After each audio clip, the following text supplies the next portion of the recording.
Hello மக்களே, welcome back to our channel. பொதுவாகவே நம்ம சென்னையில் மெயின் இன்ஃப்ராஸ்ட்ரக்சர் டெவலப்மெண்ட்டாக பார்க்கப்படுறது மெட்ரோ ஸ்டேஷன். எங்கெல்லாம் மெட்ரோ ஸ்டேஷன் வருதோ, எங்கெல்லாம் மெட்ரோ ஸ்டேஷனுக்கான ப்ரப்போசல் போகுதோ, அங்கெல்லாம் ரியல் எஸ்டேட் வேல்யூ நல்லா அப்ரிஷியேட் ஆகுது. அங்கே லேண்ட் காஸ்ட் பல மடங்கு கூடுது. அதனால மக்கள் நிறைய பேர் அதை சார்ந்து இன்வெஸ்ட் பண்ண ஆரம்பிச்சிட்டாங்க. இன்னைக்கு நம்ம பார்க்க போகிற சைட் கூட நம்ம சைட் இருந்து கரெக்டாக ஒரு 1.5 கிலோமீட்டர் நியூ மெட்ரோ ஸ்டேஷன் வரப்போகுதுங்க. அது மட்டும் இல்லாம இப்பவே இது பஸ் போற ஆன் ரோட்ல இருந்து வெறும் ஒரு 900 ரொம்பவே பீஸ்ஃபுல்லான லொகேஷன். ரொம்ப காமா இருக்கும், பார்க்கவே பயங்கர ரிச்சாவும் இருக்கும். Super gated community. கிட்டத்தட்ட 4 ஏக்கர் பரப்பளவு கொண்ட நம்மளோட இந்த கேட்டட் கம்யூனிட்டில 76 பிளாட்டுங்க. ஆனா ஏன் இவ்வளவு பிடிச்சு போயிருக்கு அப்படின்னா மெயின் ரீசன் இவங்க கொடுக்குற பிரைஸ் அண்ட் இந்த லொகேஷன்.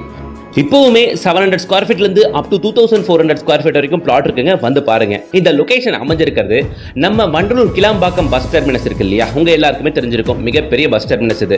இதை ஒட்டிலும் போற நம்ம Vandalur to Kelambakkam road signal right எடுக்கும். இதுதான் வண்டலூர் டு கேளம்பாக்கம் ரோடு. சரிங்களா?